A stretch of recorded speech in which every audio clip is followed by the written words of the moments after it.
welcome to the end of another highly questionable week. What's your favorite thing on the show today, Bomani? They might take football away from Louisiana. No, get out of here. Vamos, papi. Who should trade for Dwight Howard? That's an interesting question in 2016. He's not the player that he was, keep in mind, but he's still a very good NBA player, and my choice would be Boston. Boston has the assets, and here's the other part of that equation that's interesting to me. That team is very good, but it is maxing out its talent. It is as high as it's going to go. They're not going to get any better the way that they're presently built. He would immediately become their best player, and that's the kind of team that needs to trade for a guy that's usually not available unless he's got some of this character stuff that you worry about. Yeah, but is he going to resign? Because we have to remember, he's probably going to opt out at the end of the season. He'll be an unrestricted free agent, and the last team that traded for Dwight Howard on a rental, he actually turned out to be a rental. Boston is one of those cities that's not for everybody, but what are you going to do with your 2016 pick, which would be middle to late first round? What are you going to do with Dallas's 2016 pick, which is middle to late first round? Are those things going to tip the scale? Probably not. But is Dwight Howard? I don't know. Well, I think that Sacramento is going to make a move. You know, it's going to be a hell of a combination there. You know, you got Boogie Cousins, you got Rajon Rondo and Dwight Howard. Are you kidding me? Oh, man, what a show. Every night is going to be a show there. I mean, George Karl quit on the spot. What could go wrong? What could go wrong? Admit it, though. Dwight doing all that smiling, playing next to Boogie. Like, imagine that. They lose a game, Dwight smiling, Boogie seething. Let's make this happen. What was your first thought when you saw the Cam Instagram post? All right, Cam Newton, been a very interesting week or so for him, and he decided to send a message to people on Instagram. And let's just say he's not backing down. That is a picture of Muhammad Ali over his shoulder. And you can read the words on the quote on the post right there. And, of course, the I Win My Way established 1989 T-shirt.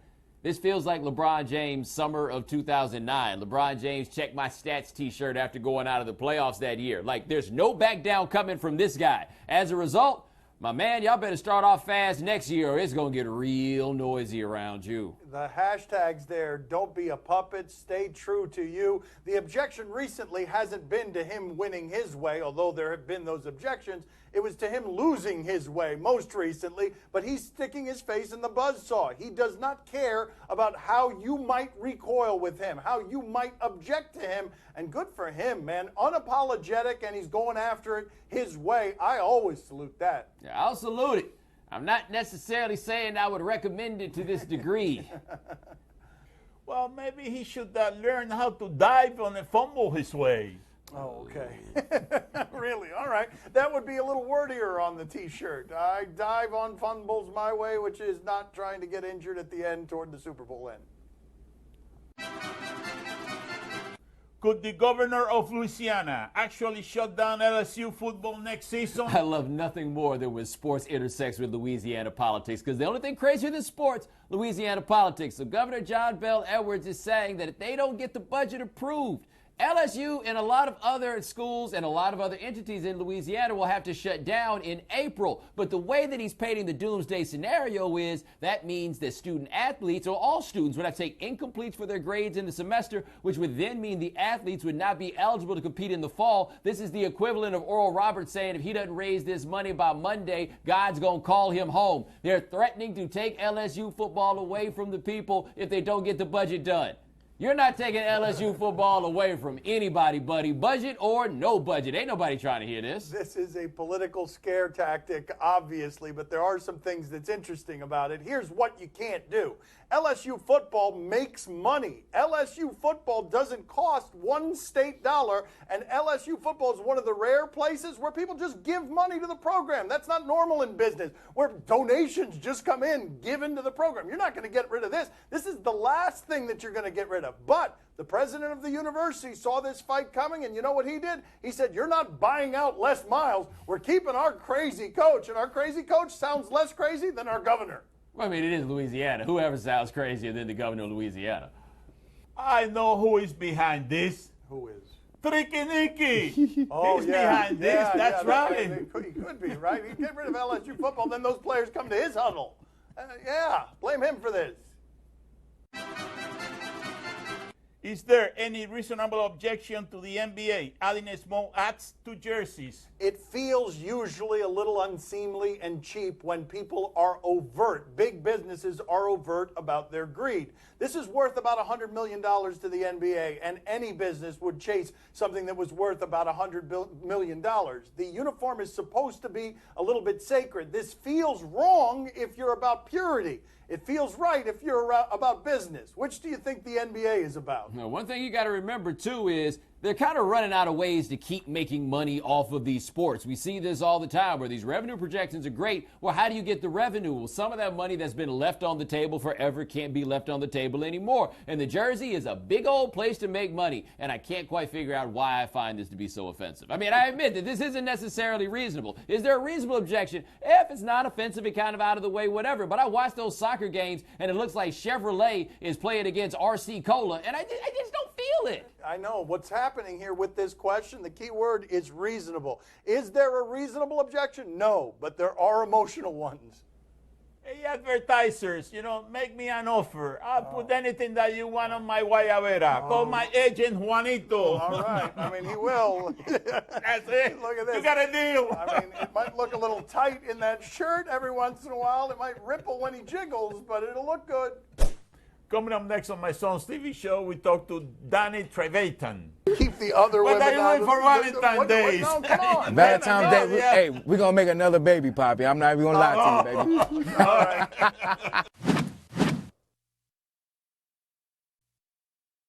Joining us at the beach today is Danny Trevathan. Trevathan, he is a Super Bowl champion, he is a Denver Bronco, he is a linebacker, and he is now joining us. Let's find out more about him. They just pronounced it for you. Danny, you had a play earlier this year where you lost a couple of teeth. You swallowed one of them, you spit another one out. That makes you laugh. That doesn't seem like it'd be very funny. What happened? Can you tell us what you remember about that play, and is it no big deal? It's no big deal to me, man. I'm a little bit different, but it's teeth lost for sure. I didn't have my chin strap buckled, didn't have my mouthpiece in, and I had my grill in my mouth. And went in there, took on the lead blocker, hit him out, knocked him down, went to make the tackle, got on the tackle, offensive lineman came, fell on the side of my face, knocked 1-2 foul, I swallowed the other one. Hold on, no mouthpiece. No but mouthpiece. The grill. The grill. But the grill. How'd that Nah, decision it was a hurry-up play. It was a hurry-up play. And I just made a tackle the play before, did a hurry-up play, tried to hurry up. I was about to call somebody to come and get me. And they did a hurry-up play. I said, forget it. And they ran the lead my way. So I said, I got to do what I got to do, man. You guys are a little bit crazy, right? You got to be to play this game, especially play linebacker, man. And go in there and hit constantly. You have to be a little thrown off in the head. What can you tell us about your upbringing that most shaped you? What do you look back on in your childhood and say, that's one of the things that most made me a man? I had 3 little sisters. Didn't really see them too much when I got in high school. My mom moved to Ohio. I stayed in Florida, with a friend of hers, and it was tough down there. But, I grew up as a man. I learned that, I had to do what I had to do to get in school, get a scholarship, and get closer to them. That's why I went to Kentucky instead of Florida. They moved to Ohio to take care of my grandma. So it's always been a family thing for me, and I always did it for something more than myself. How hard was it for you to move away from your family and be living with one of your mother's friends? It was hard, but, I talked to my mother day in and day out. So that wasn't a problem, My mom did her best. She did everything. It wasn't, her. She had to take care of my grandma. My grandma was real sick, and I understood. My 3 sisters had to be there. I had to do what I needed to do to get there. I only had a couple more years left to finish school and get myself locked away to have a secure future and take care of my family. It was tough, sometimes going to sleep. I had to sleep in a friend of mine's son bed, and he had a little twin bed. He was nothing but like 4 then, and I had to sleep in his bed. Sometimes he get mad at me and be like, man, you can't sleep in my bed or whatever. And, I had to sleep on the floor. But, it's a humbling experience, and, I learned to grow and be a man and take care of my responsibilities. You mentioned your 3 sisters. How are you when the boys start coming around, the 3 sisters? Are you reasonable and patient and loving? Are you threatening and intimidating? What are you? I'm real loving. I like to put hands on them, so. I'm real with them. I like to put hands on them. That doesn't see that. Okay, just look. You want to give us a story there?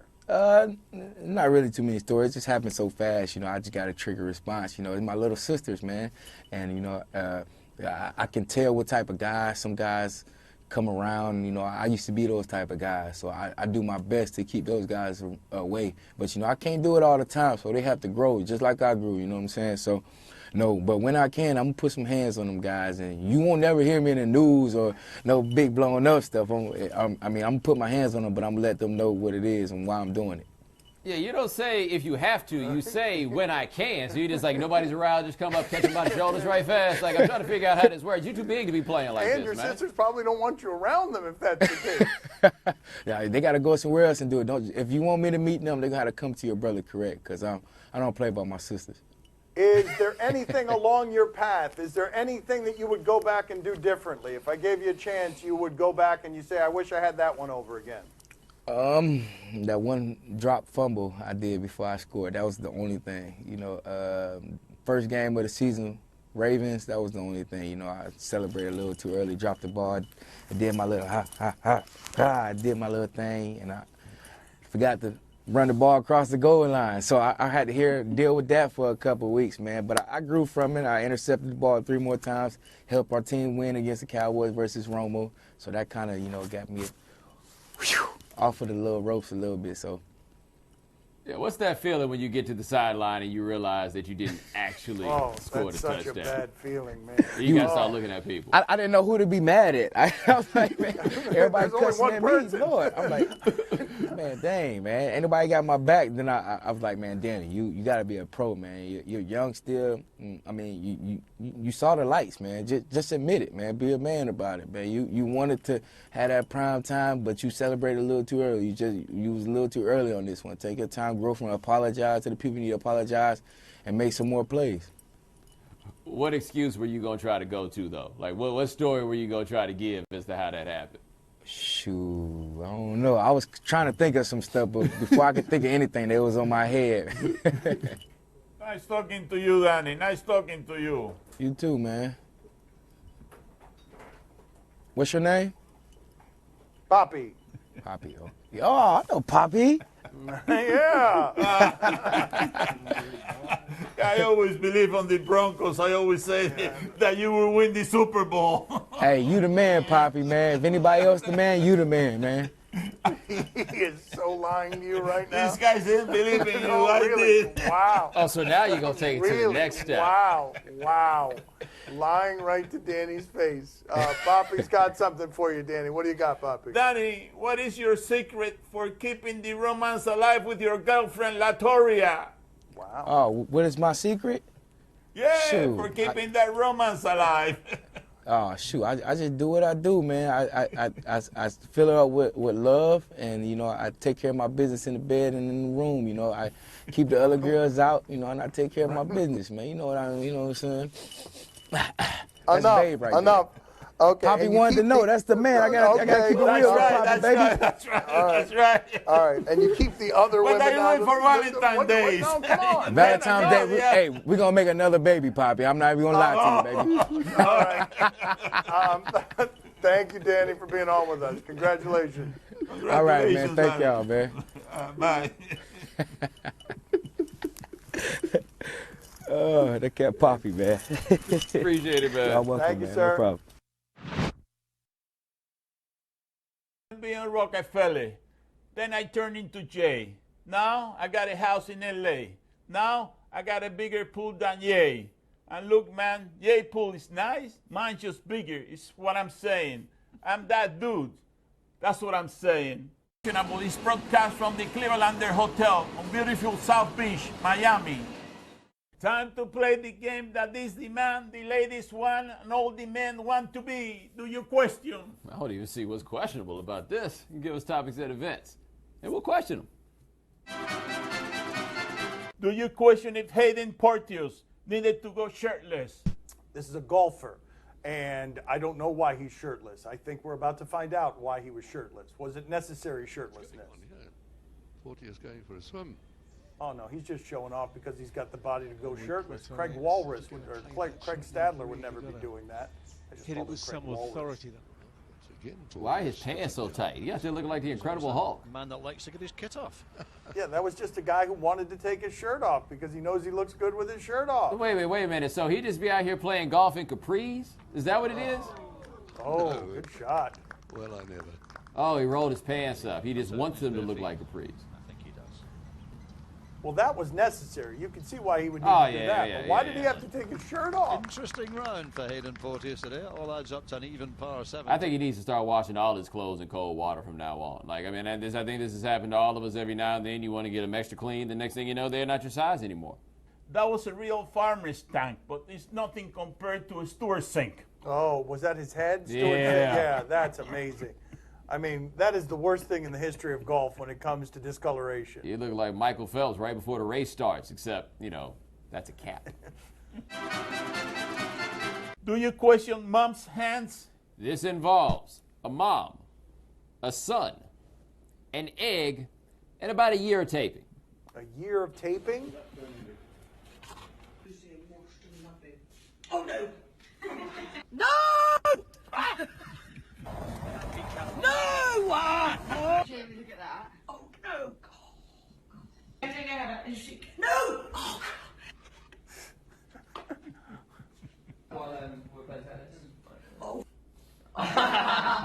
She is kind of nice. No!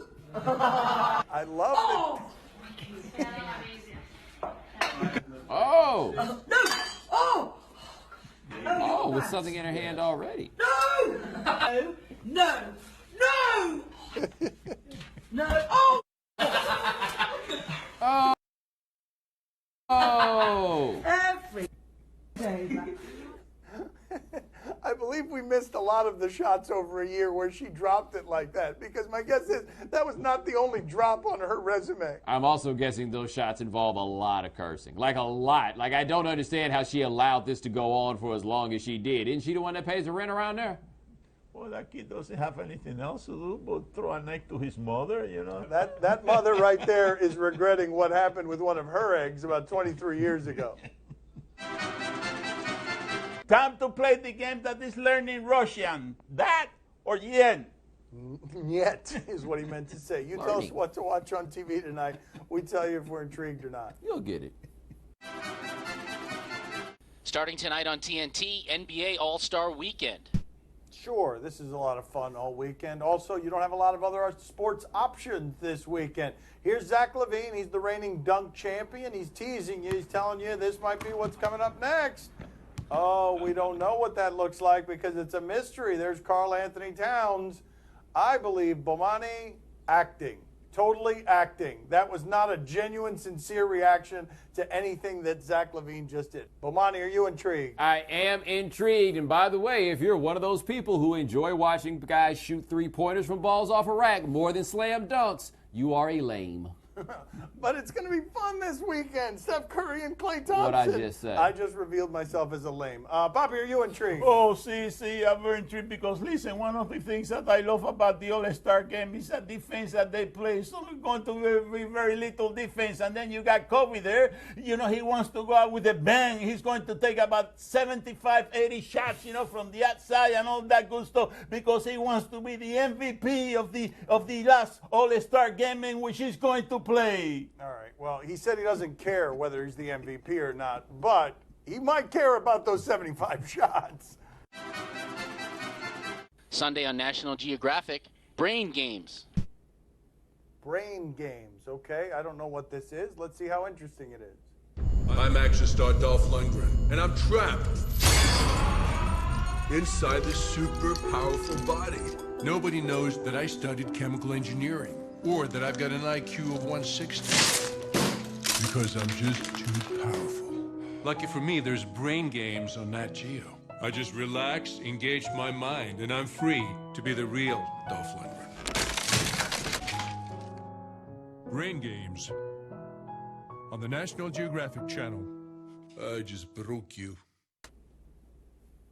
I mean, Dolph Lundgren, there's a true story of burglars broke into his house one time and they saw pictures of Dolph Lundgren on the wall and they left because they realized they were robbing the wrong house, because that's actually not a guy to be trifled with, but not because of his brain. Bomani, are you intrigued? I wonder if they're going to put Drago in Creed Part 2. Because you know it's going to be a Creed Part 2, right? The guy have Drago's kid and then they can fight? Maybe. Good idea.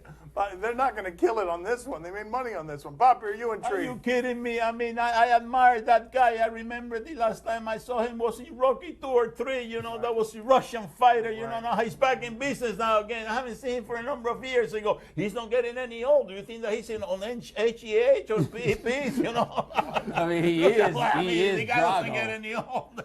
Ain't that the whole story on Drago? Wait a minute. Did he just put him on HGH and PCP? Now, they can't let you box if you're on PCP. That's where we got to draw the line. PEDs. I'm not sure. PEDs, that's it. That's all the time we have for today. Thank you for watching. Enjoy the weekend. We'll talk to you on Monday. Gracias. See you el lunes.